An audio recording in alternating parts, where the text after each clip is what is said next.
Damn it. ఏంటిటా కుండబద్దలు కొడతా అట్ట. నమస్కారం, కుండబద్దల ప్రేక్షకులకి స్వాగతం. సూది కోసం సోదికెళ్తే పాత రంకు బయటపడిందనేది పాత సామెత.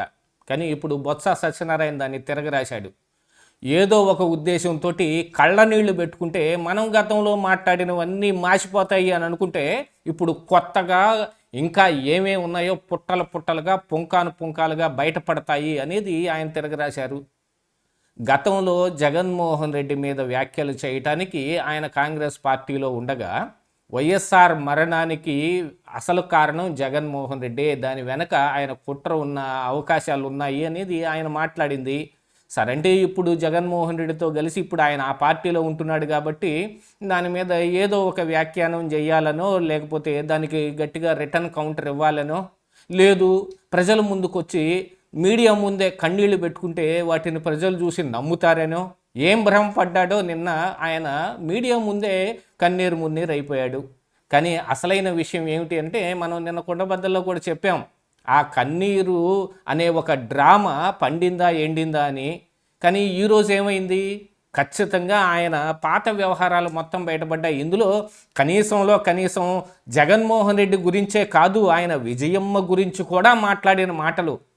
అసలు జగన్మోహన్ రెడ్డి విజయమ్మ వ్యవహారాలు చూస్తుంటే వైఎస్ఆర్ మృతి వెనక వాళ్లే ఉన్నారని దాదాపుగా విజయమ్మను కూడా కలిపేసినట్టుగానే మాట్లాడాడు. ఆ రోజున వ్యాఖ్యలు అలా ఉన్నాయి. ఇక దాంతో పాటుగా ఒక ఐఆర్ఎస్ అధికారితోటి జగన్మోహన్ రెడ్డికి ఆ రోజు ఉన్న సంబంధాల ప్రకారంగా చూస్తే ఈ రచ్చబండ కార్యక్రమం వెనక కానీ లేకపోతే వైఎస్ఆర్ ఈ హెలికాప్టర్లో వెళ్ళటం వెనక కానీ వాళ్ళందరి హస్తం ఉండే అవకాశం మెండుగా ఉందనేది కూడా ఆయన చేసిన వ్యాఖ్యది. ఈ రోజున పాత పేపర్లన్నీ తీసి సోషల్ మీడియా నిండుగా ట్రోల్ చేస్తూ ఉన్నారు బొత్స సత్యనారాయణని. ఇంతే కాకుండా ఆ రోజున షర్మిల కావచ్చు, విజయమ్మ కావచ్చు, జగన్మోహన్ రెడ్డి కావచ్చు, వీళ్ళందరూ కాంగ్రెస్ పార్టీ మీద విరుచుకుపడుతూ వాళ్ళు కొన్ని వ్యాఖ్యానాలు చేస్తూ ఉన్నారని అసలు విజయమ్మనే ప్రశ్నించాడు బొత్స సత్యనారాయణ. 365 రోజుల్లో మీ ఆయన ఏ ఒక్కరోజైనా సరే బ్రాందీ తీసుకోకుండా ఉన్నది ఏమన్నా ఉన్నాయా? మాకు సభ్యతా సంస్కారం లేదంటారు, ఇదేనా అసలు మీ కుటుంబానికి ఉన్న సభ్యతా సంస్కారం అని. కానీ నిన్నేం చేశాడు, వైఎస్ఆర్ తోటి తనకు ఉన్న అనుబంధం ఎలాంటిది, ఆయన పార్థివ దేహాన్ని తీసుకొచ్చినప్పుడు తాను తన భార్య అక్కడ ఎలాగ విలపించారు అది గుర్తు తెచ్చుకొని ఇప్పుడు కూడా గుండెల్లో నుంచి ఆ దుఃఖం తన్నుకొస్తుందని కళ్ళ నీళ్లు పెట్టుకున్నాడు మీడియా ముందు. కాకపోతే ఇదంతా ఒక పెద్ద డ్రామానే.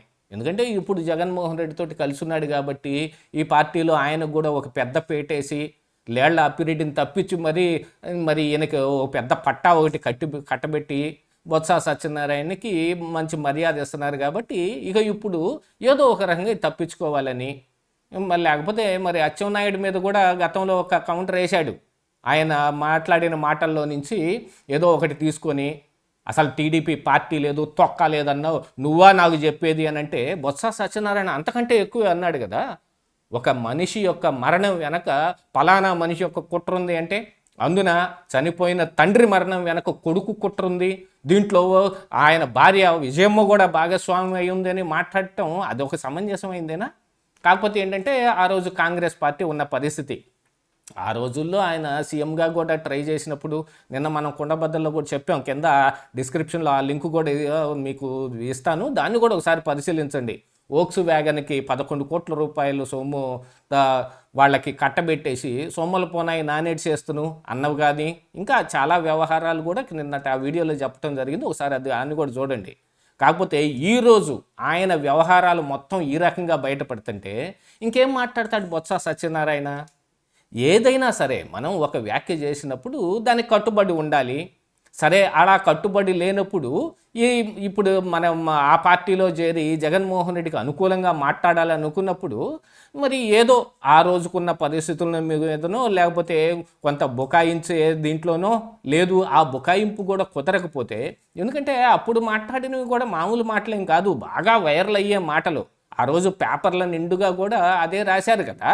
అలాంటి వాటన్నిటి మనం తప్పించలేము అనుకున్నప్పుడు దాని గురించి మాట్లాడకుండా ఉండటం ఉత్తమం. కానీ ఏం చేస్తారు, ఒక వైపు నుంచి జగన్మోహన్ రెడ్డి ఎక్కడ కోపగించుకుంటాడో, ఇప్పుడు తనకున్న ఈ పదవులన్నింటినీ మళ్ళీ ఎక్కడ పీకేస్తాడో అని మరొక భయం ఉంది. ఎందుకంటే ఇప్పుడు కూడా ఆయన మరి క్యాబినెట్ హోదాని అనుభవిస్తూ ఉన్నాడు కాబట్టి. కానీ ఇంకా విచిత్రమైన విషయం ఏమిటి అని అంటే, ఈరోజు మావిగన్ మీద కూడా బొత్స సత్యనారాయణ కూడా 4-5 రకాలుగా నేలకు మడతేశాడు.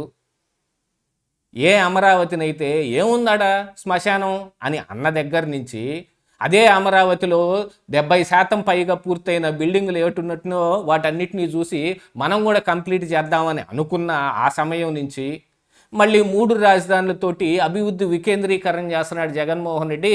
బాగా విస్తృతంగా ఆంధ్రప్రదేశ్ మొత్తం అభివృద్ధి అయిపోద్ది అని చెప్పిన దగ్గర నుంచి మళ్ళీ ఇప్పుడు మావిగన్ అంటే ఇప్పుడు అమరావతికి చట్టబద్ధత కల్పించడం ఏం కుదరదు, దాన్ని మేము వచ్చామంటే ఖచ్చితంగా మళ్ళీ మారుస్తాం, ఇప్పుడు మావిగన్ అని అంటూ ఉంటేనే వైసీపీ కార్యకర్తలే దీన్ని అంతటిని చెదరించుకుంటున్నారు. కానీ ఈ నాయకులకు మాత్రం సిగ్గు ఎగ్గు లేకుండా పోయింది.